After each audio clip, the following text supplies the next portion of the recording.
Cordial saludo para todos. El día de hoy vamos a hablar sobre el riesgo biológico en el sector odontológico. Nuestro NRC es 5442.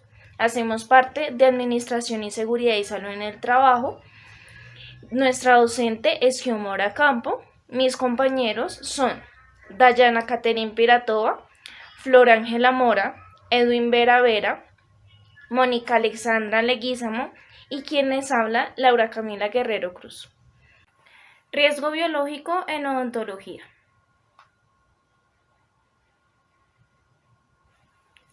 En esta cartilla les hablaremos sobre el propósito que tenemos en el contexto laboral para el riesgo biológico odontológico. Los agentes biológicos a los que están expuestos diariamente y ponen en peligro la salud del trabajador. Para ello, el personal que se encuentra en este sector debe tener en cuenta las medidas de prevención, los procesos de desinfección, las vacunas y sus esquemas, los procesos y los elementos de protección personal y el análisis del riesgo para poder minimizar. La odontología es la especialidad médica que se encarga y se dedica al estudio de los dientes, encías y al tratamiento de estos, así como el aparato estomagnonático, el cual se encuentra compuesto por la cavidad oral, la cara, el cuello y la parte del cráneo. Estas son las especialidades del sector odontológico. La ortodoncia. Esta es la que se encarga del diagnóstico y la prevención de la corrección de la maloclusión, que esta es la que ayuda a corregir la mandíbula. La odontopediatra. Esta proporciona el cuidado preventivo y terapéutico de los niños y adolescentes, que nos lleva hasta los 12 años. La periodoncia es la rama que se encarga de la prevención, el diagnóstico y el tratamiento de las enfermedades que está afectando a los huesos y a las encías que están rodeados de los dientes. Cirugía maxilofacial es la encargada de diagnosticar los problemas dentales del paciente y determina los tratamientos para mejorar la funcionalidad de la boca. La rehabilitación oral trata las enfermedades de los tejidos blandos y duros de la boca y los problemas de la articulación temporomandibular. Salud dental. Se encarga de aplicar los tratamientos básicos y brindar recomendaciones e indicaciones sobre la higiene y la salud bucodental. Yo lo cambié. Los profesionales del área de odontología se encuentran expuestos a diferentes fluidos, como lo es la sangre, la secreción, las nasales y esto pueden encontrarse en diferentes tipos, que son los agentes biológicos. Son los virus, las bacterias, los hongos y los parásitos, ya que estos pueden albergar a la boca.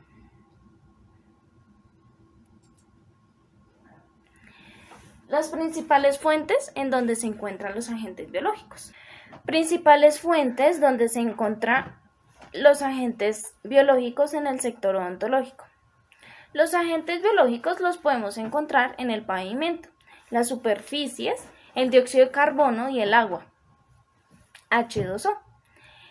También estos los podemos encontrar en los seres vivos.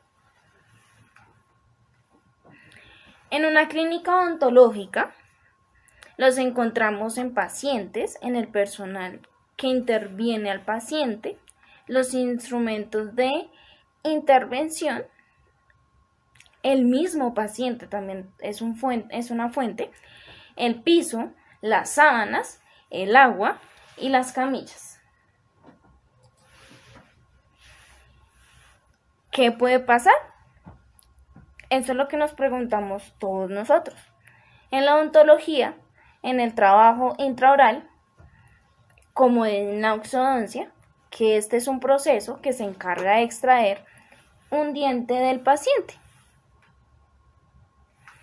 Y esto puede existir el peligro de contraer bacterias, virus y hongos.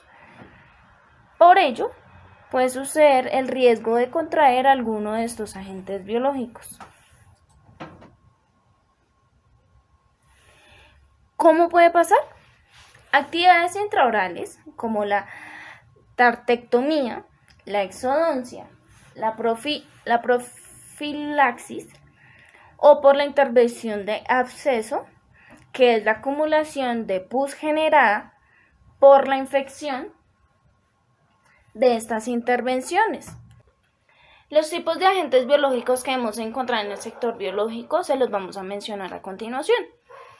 El primero es el tipo de virus que se llama influenza. La enfermedad que produce principal es la gripe. Sus síntomas pueden causar fiebre, tos, cefalea, malestar general y en algunas ocasiones la rinitis.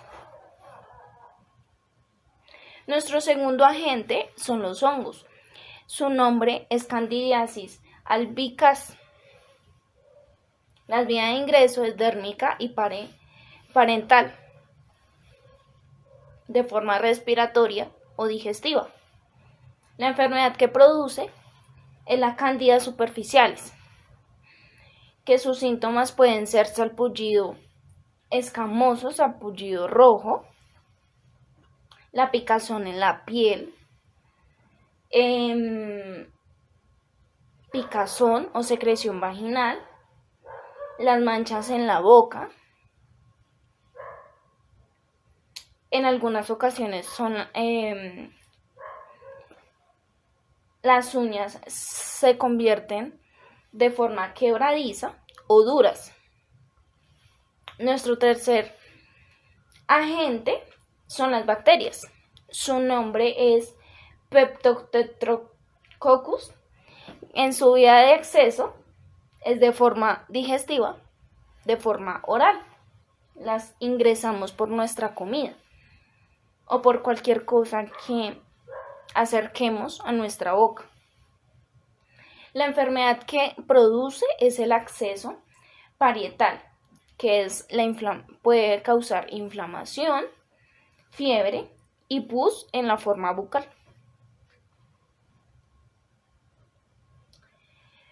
Otro de nuestro mismo agente, las bacterias, su nombre es Portiporromonas.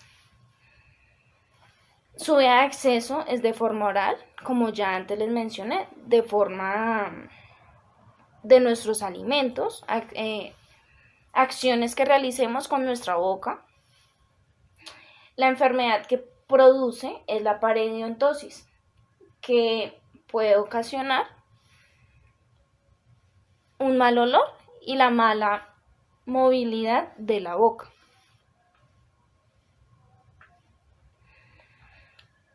Otra bacteria se llama la Campylobacter, que la vía de acceso es de forma dérmica, por la piel, parental, respiratoria o digestiva, que es de forma oral o fecal.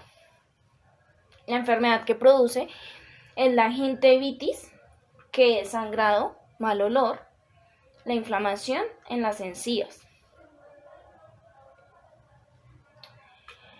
Otra bacteria son la Clostridium tetani, que su vía de acceso es por las punciones de agujas contaminadas, heridas de bisturí contaminado. Son elementos que utilizan nuestros profesionales que no llevan su control de desinfección para cada uno de los instrumentos. La enfermedad que produce es rigidez, calambres musculares, dificultad al tragar y apnea.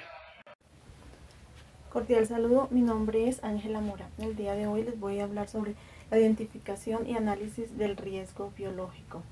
Riesgo biológico es la exposición de agentes vivos que al penetrar en nuestro organismo son capaces de originar diferentes tipos de enfermedades.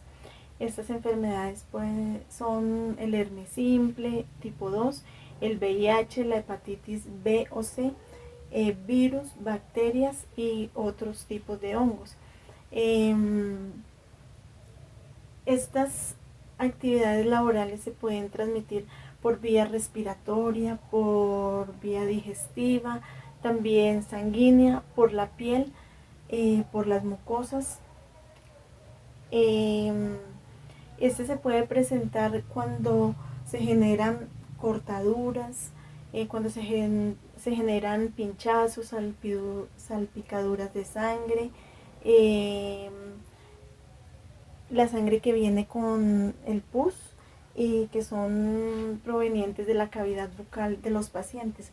También por contacto de saliva, de secreción nasal, por tos, por estornudos. También por la inhalación de aerosoles infecciosos en el área o en superficie de trabajo, en este caso pues sería en los consultorios odontológicos. La información necesaria para identificar el riesgo es mediante la solicitud de información acerca de las enfermedades que pueden ser contraídas por los trabajadores de la salud oral como resultado de la actividad que están realizando. Al tener estos datos obtenidos permiten que el riesgo sea valorado y así estimule la urgencia para elaborar un plan de prevención, ya que el riesgo de contaminación casi siempre es alto y obliga a seguir las normas de bioseguridad y medidas de prevención al ser atendidos estos pacientes que pueden sufrir cualquiera de estas patologías. En el análisis del riesgo se pueden catalogar como, bueno, hay accidentes, hay incidentes, trae también consecuencias, enfermedades frecuentes, protocolo de accidente laboral. Bueno, los accidentes pues se puede presentar en la inoculación accidental de la sangre de pacientes y es más frecuente en el procedimiento odontológico, pues por lo, digamos, por lo que la actividad que se realiza ahí, ya que se manejan pinzas, se manejan jeringas, se aplican inyecciones, al extraer pues una muela, pues ahí va a haber cantidad de riesgo y puede sufrir accidentes. Se considera que un odontólogo sufre aproximadamente un accidente laboral 2 o 3 veces al año por esta misma causa, y se presenta con mayor frecuencia durante el primer año de experiencia laboral. Los incidentes laborales se presentan por causa de la celeridad con que los trabajadores deben realizar los procedimientos. Cada cita no supera los 30 minutos, pues eso dependiendo. Si es en el sector público, pues son 15-20 minutos, pero pues si ya es particular, pues sí se pueden demorar un poco más, pero pues por lo general siempre son 30 minutos. Otro factor es la experiencia por parte de los trabajadores novatos y la falta de organización en el trabajo.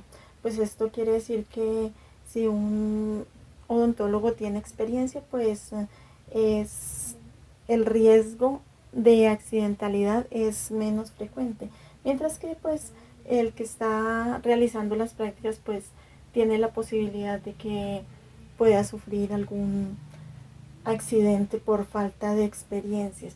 Las consecuencias para el trabajador, la principal son los pinchazos accidental, ya que en una inoculación pueden contraer el virus de la hepatitis B. En la actualidad el mayor peligro es el pinchazo contaminado con la sangre del paciente, con probabilidades de adquirir también la hepatitis C.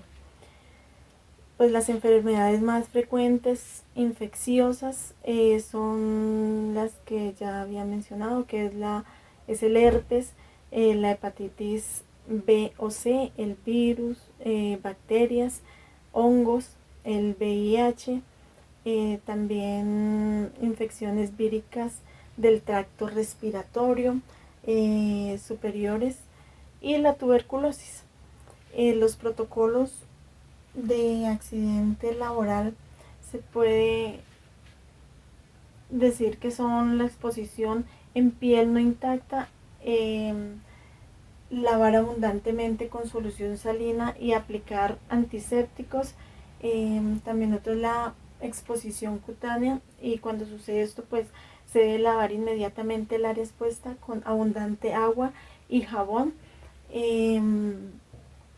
Y si la herida está sangrando demasiado, se recomienda apretar con algodón, o por lo general siempre lo hacen con gasa preferiblemente. Eh, y se oprime para con eso, así la herida disminuye el sangrado. Y se aplica desinfectante y solución salina. Otros contaminantes pues es también, o sea, los ojos también están expuestos a contaminantes. Al caer alguna solución, pues lo recomendable es lavar inmediatamente con abundante agua. En la boca también, pues con agua y enjuagues repetidos. Pues se dice que todas las empresas deben conformar el COPAS, que este es conformado según la disposición legal de la resolución 2013 del 86 y el decreto 1295 del 94 del Ministerio de Trabajo y Salud Social. El COPAS está conformado por igual número de representantes, el empleador y los trabajadores, para proveer la actividad al interior de la empresa. Quienes pueden postularse en el COPAS. Todo trabajador de la empresa puede postularse al COPAS, siempre y cuando tengan un contrato laboral, bien sea a término fijo o indefinido, y participar activamente sin importar el rango que tengan o la actividad que realizan. El COPAS está conformado por un número igual de representantes de los trabajadores y el servicio de odontología, con sus respectivos suplementos. La elección de los miembros del COPAS, los representantes del empleador, serán nombrados mediante votación. Siempre se hace por votación libre. Los empleados realizan la votación, y ya al finalizar la tarde se hace el escrutinio y ya se sabe quiénes son los nuevos representantes para los empleados en el COPAS. Para ello pues se hace un proceso de votación pues común y corriente. Se hace la inscripción de los candidatos, ellos hacen sus exposiciones y posteriormente pues se realizan las votaciones. Y esto es todo, muchas gracias. Cordial saludo, mi nombre es Mónica Leguizamo y el día de hoy les voy a hablar sobre la disposición de riesgos biológicos en el consultorio de odontología y sobre los elementos de protección que se usan. Los riesgos biológicos son los producidos en el consultorio, que por sus características infecciosas pueden afectar al personal que se encuentra laborando, y estos pueden ser de origen biosanitario y de origen cortopunzante. Los biosanitarios son todos aquellos elementos o instrumentos que queden con adherencia de los fluidos que están en la cavidad bucal, como la saliva o la sangre. En este caso sería más la sangre, si depende del procedimiento que se esté realizando. Y los cortopunzantes son los que sus características, como le dicen, cortopunzantes, nos pueden lesionar o causar un accidente percutáneo, como lo son las agujas o las hojas de bisturí.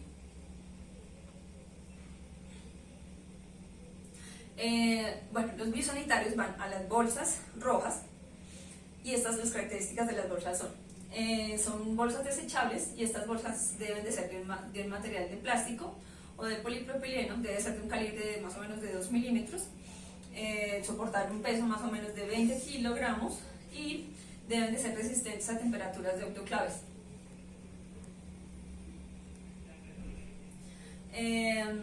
A su vez, las bolsas deben ir en un recipiente, que es esta, que es la caneca. Esa caneca siempre debe ir con su logo o la etiqueta o el logo, que es el de Biosar, que es el que se caracteriza por el riesgo biológico. La caneca debe ir, la bolsa debe ir en esta caneca más o menos por fuera, un cuarto por fuera, para que después cuando se amarre, quede la posibilidad de amarrar y para que no se contamine la caneca.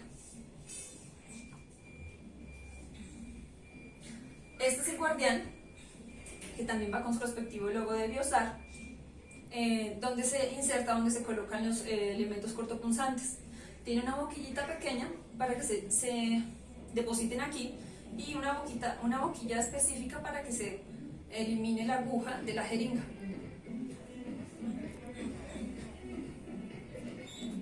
El manejo de los residuos cortopunzantes, bueno, entonces van al guardián.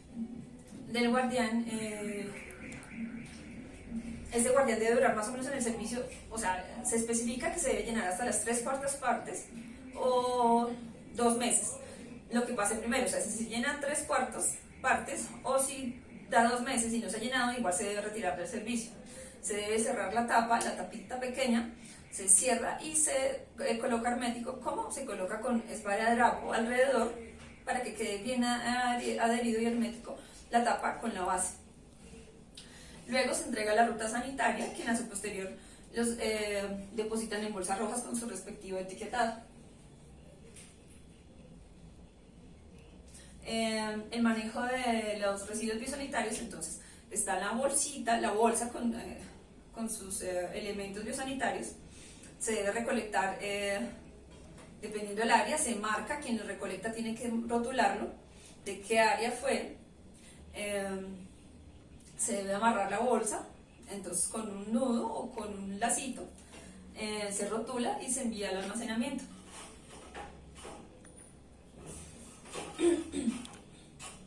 Este es el rotulado del respectivo de los biosanitarios, que sería como el guardián, y del biosanitario, los cuales deben ir con la institución, el origen, el tiempo de exposición, el responsable. A su vez también hay que hacer pesado, entonces si se saca del área, se va a llevar al almacenamiento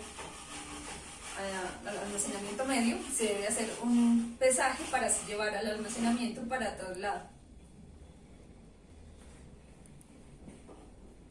El movimiento interno de los residuos debe estar compuesto por una ruta sanitaria, la cual debe estar a la visibilidad de todos, debe estar señalada por dónde va la ruta sanitaria y a qué horas debe pasar.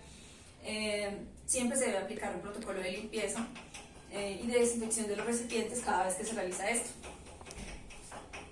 Y quien realiza este procedimiento, que son las empleadas de las niñas de servicios generales, deben de llevar sus elementos correctos de protección de personal, como la tapabocas, la cofia, guantes, delantal, botas.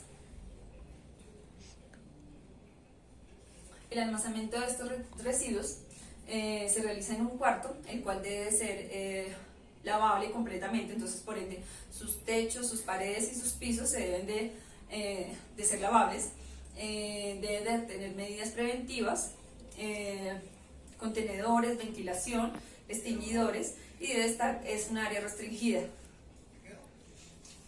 El tiempo que deben estar los residuos en este almacenamiento es de entre 72 horas hasta 3 días máximo, antes de que se haga la recogida.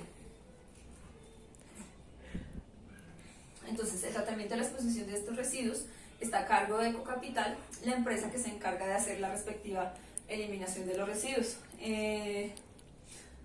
Es el tratamiento que se le da siempre de alta eficiencia, está a cargo de esta empresa, y la termodestrucción o la incineración. Entonces, es como dependiendo el origen del residuo, se le hace la disposición final. Si es residuo sanitario, entonces primero hay que desactivarlo y iría al relleno sanitario. Si es cortopunzante, entonces hay que hacerle la hermeticidad y va a incineración. Los anatomopatológicos, en este caso, pues no tenemos, porque serían dientes, pero generalmente los consultorios de odontología se manejan como elementos de educación. Seguimos con los elementos de protección personal que debe poseer el personal que labora en el consultorio odontológico. Estos se basan por guantes que se debe usar por cada paciente. Deben de ser guantes de látex, vinilo y nitrilo, los cuales están sobre las normas NTC 1836-2219. Estos se deben depositar en la caneca de biosanitarios después de cada uso por paciente, o si están llenos de saliva o fluidos de la boca. Para el cuerpo se debe utilizar una bata desechable que debe ir cubriendo todo el brazo y más o menos 3/4 de la rodilla. La norma que la cobija es la NTC 2021 y la 2037. Esta debe ser desechable, así que también se deposita en la caneca de biosanitario. Para la cabeza se debe usar una cofia o gorro, la cual es más para protección de que nuestro cabello no esté en contacto durante los procedimientos. En el caso de la mascarilla, en este caso se utilizaría más una mascarilla quirúrgica, no N95, pero ya que se utiliza una careta. Las normas de las mascarillas generalmente están sobre el manejo de la olla. Hola, mi nombre es Edwin. Hoy vamos a hablar de prevención y control y iniciaremos con la prevención y control en la fuente, la cual debemos tener en cuenta como principio fundamental de las precauciones universales, y es considerar a todo paciente como un potencial infectado, al igual que sus fluidos. Teniendo en cuenta esto, pasamos a la prevención y control en el medio, en el entorno. ¿Cómo procedemos en el entorno? Entonces, en el entorno lo que hacemos es, en una clínica odontológica, es tener en cuenta todos aquellos residuos como gasas, algodones, vendas, catéteres, sondas, bueno, todo aquello que tenga o haya sido contaminado con fluido como sangre, deben ir en estos recipientes, en estas bolsas rojas, con estas características, como es el símbolo de riesgo biológico, y el rotulado, el cual debe ser también diligenciado una vez esté completo la bolsa y se siga el procedimiento para llevarse al destino final, que es la incineración. Esto es verificado y controlado por la empresa que hace este procedimiento para llevarlo a la incineración. Es necesario también destacar de que existen 3 residuos biológicos, como por ejemplo, está el cortopunzante. Está el cortopunzante, es aquel donde van las jeringas, las cuchillas, las agujas. Esos son los cortopunzantes, y ellos van dentro de un recipiente que se llama guardián, que también tiene ciertas características. Tenemos también el de residuos biosanitarios, que era el que hablábamos ahorita, de los algodones, los guantes, los tapabocas, todo esto va allá. Estos dos van a unos depósitos donde también debe tener ciertas características, como por ejemplo debe estar elevado de 30 centímetros del piso y ubicado en estantes estas bolsas. Si no existen los estantes, debe entonces haber unas canecas donde podamos hacer esta disposición. El que marca la diferencia es el de residuos anatopatológicos, los cuales son aquellas partes que son de un paciente, como por ejemplo en el caso de odontología, los dientes, las muelas, la sangre que sale de él, y se le debe dar el tratamiento o disposición con doble bolsa, porque si se llega a romper, y como son fluidos y tiene más líquidos, entonces es posible que se rompa. Entonces se debe proceder con 2 bolsas y hacer doble nudo, tanto en los biológicos, en los biosanitarios, como cortopunzantes, y los anatopatológicos se deben hacer doble nudo. Y el anapatológico debe ir a una nevera donde se va a congelar, y después de esto pues se le viene a dar el tratamiento también con la empresa que le va a dar disposición final a este residuo. Igual, la empresa verifica peso, que se haya hecho el procedimiento adecuado, y posteriormente él pues procede a llevarlos y a eliminarlos en unos hornos donde van a incinerarlos. Esto en cuanto a disposición de residuos. En el medio también podemos aplicar barreras químicas, como por ejemplo el fluoraldehído al 2%, que es donde tomamos los instrumentos de odontología y los desinfectamos. Existen dos tiempos de desinfección, uno de 20 minutos a 40, que es el de bajo nivel, y tenemos el de alto nivel, que es de 6 horas o más horas, y a este se le llama desinfección de alto nivel.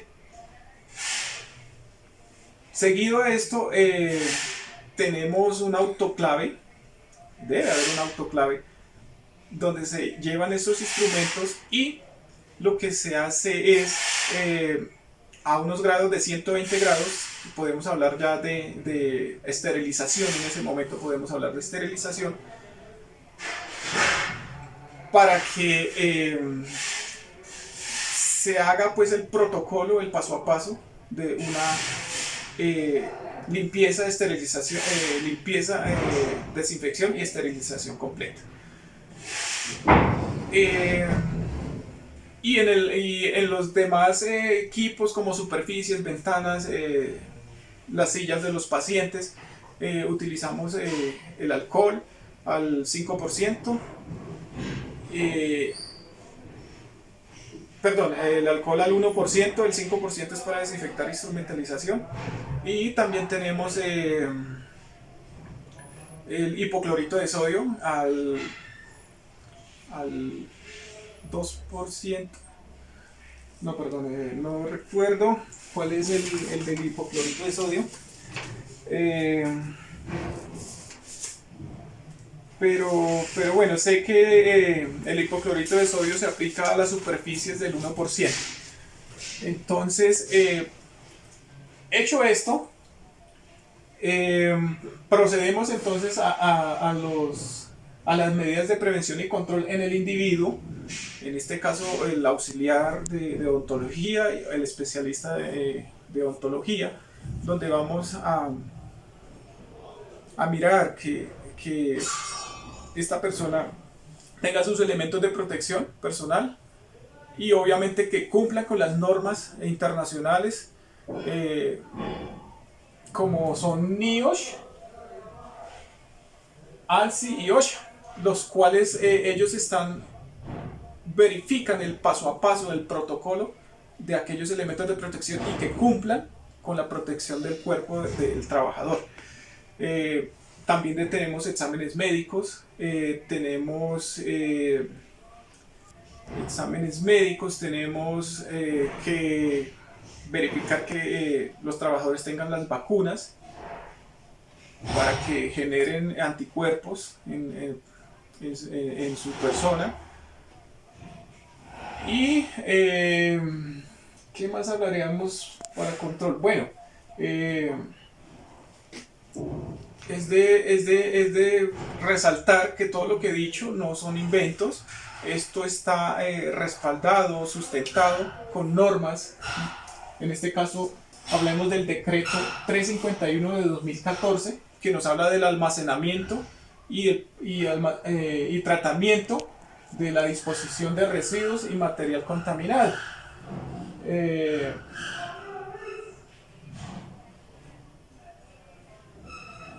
Y tenemos también la resolución 1164 de 2002, que nos habla ya específicamente de las características de la caneca, de la bolsa, cómo deben ser estos elementos. Elementos de protección, también tenemos normas, como es la Ley 9 de enero del 24 de 1979 en los artículos 122, 123 y 124. La resolución 2400 de 1974 en su título 4, capítulo 2, de los equipos de elementos de protección y están en los artículos 176 y 220. Capacitaciones, también tiene su decreto, que es el decreto 1072 de 2015 en su artículo 2.2.4.2.11, donde nos dice que debemos hacer estas capacitaciones y son obligatorias para hacerlas. Antes de terminar, debo decir que existen dos tipos de barreras químicas. Unas que son antisépticas, que son para las heridas o para el tejido vivo, y las otras que pues obviamente eran las que mencionábamos anteriormente, que son para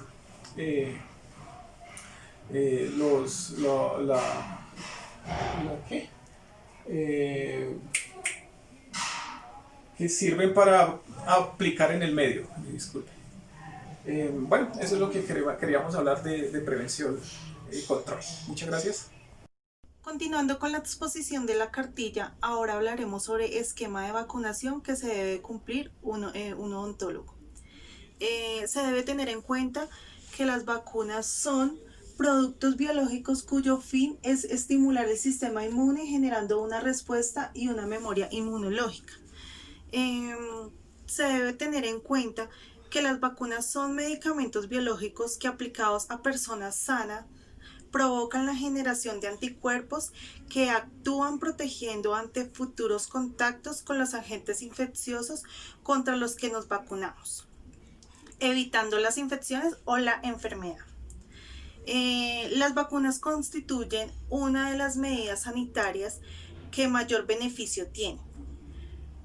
Previenen enfermedades que antes causaban muertes.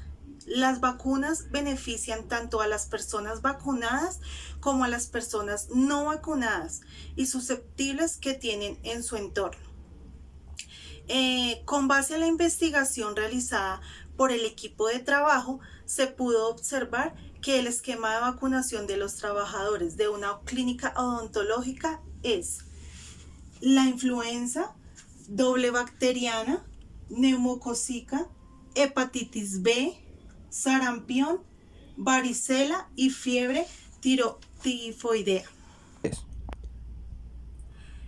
Otro tema de la cartilla es los protocolos de desinfección y esterilización. Vamos a hablar sobre la limpieza. La limpieza es un componente esencial que realizará posterior a la desinfección y a la esterilización en todo el material de odontología. Ahí podemos ver sobre lo que es los instrumentos críticos como cortopunzantes que penetran tejidos blandos y duros, la cavidad bucal. También podemos ver lo que son los instrumentos semicrítico. Son instrumentos que están expuestos al contacto con las mucosas del paciente. Otra es el instrumento crítico. Son los que están en contacto con los aerosoles, procedimientos como los controles de la silla, interruptor de la lámpara. Los protocolos de desinfección es la muerte del microorganismo, patógenos y otros microorganismos que se destruyen por medio térmico o químico. Lo único que no destruye son las endosporas bacterianas, lo que significa que es más efectiva la esterilización. En esto podemos ver la desinfección de bajo nivel.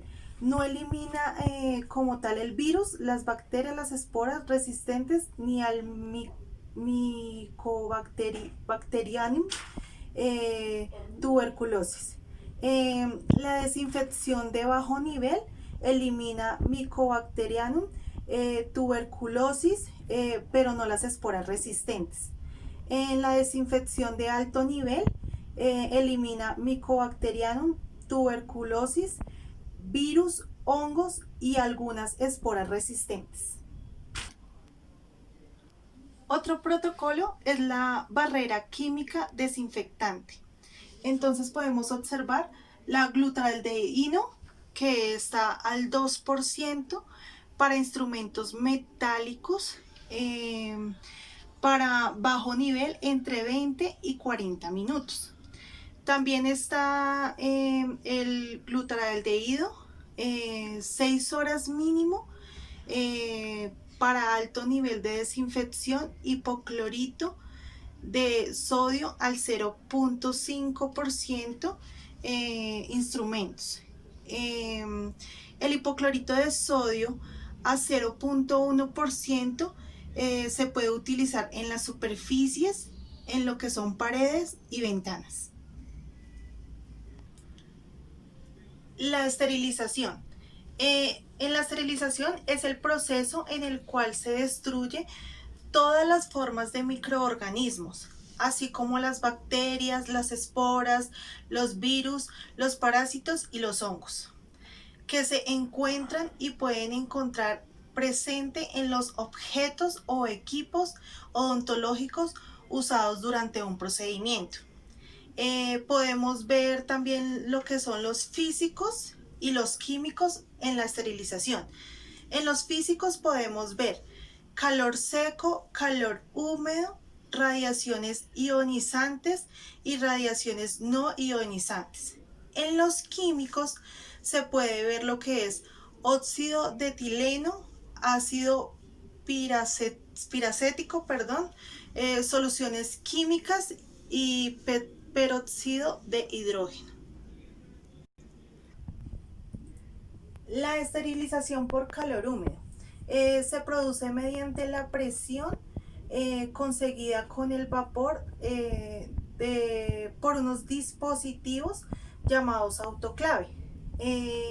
Consiste básicamente en una cámara sellada en la que se introduce vapor de agua de alta presión, y la temperatura actúa como agente esterilizado y puede obtener una presión interna de 103 por encima de la presión atmosférica. La temperatura está entre 1,21 y a 132. Los materiales de caucho, 20 mínimo a 124, instrumental y paquete de ropa entre 30 minutos, entre 132 a 134. Este método de esterilización es empleado en la Facultad de Odontología para el manejo de elementos críticos y ropa, como lo que son campos quirúrgicos y bates. La temperatura de esterilización por el calor seco se debe permanecer entre 160 o 170. El tiempo total de exposición de material se determina mediante la correspondiente validación del ciclo. Esterilización en frío. Los instrumentos sensibles al calor, críticos o semicríticos, y otros dispositivos pueden ser esterilizados por inmersión en germicidas, químicos o líquidos. Son aprobados como esterilizados. La glutaraldehído consiste en preparar una solución alcalina al 2% y sumergir el material a esterilizar de 20 a 30 minutos. Luego un enjuague de 10 minutos. Este método tiene la ventaja de ser rápido y ser esterilizado efectivo en frío. Puede esterilizar plástico, goma, vidrio y metal. El protocolo de desinfección y esterilización es importante, ya que el equipo instrumental del empleado en la atención odontológica constituye un factor de riesgo para el personal y los pacientes que se someten a procedimientos dentales por la exposición a diversos y agresivos agentes patógenos como virus, bacterias, hongos, entre otros, que se transmiten a través de la sangre y las secreciones orales y respiratorias. Agradecemos mucho a la atención prestada a la exposición a nuestra casa.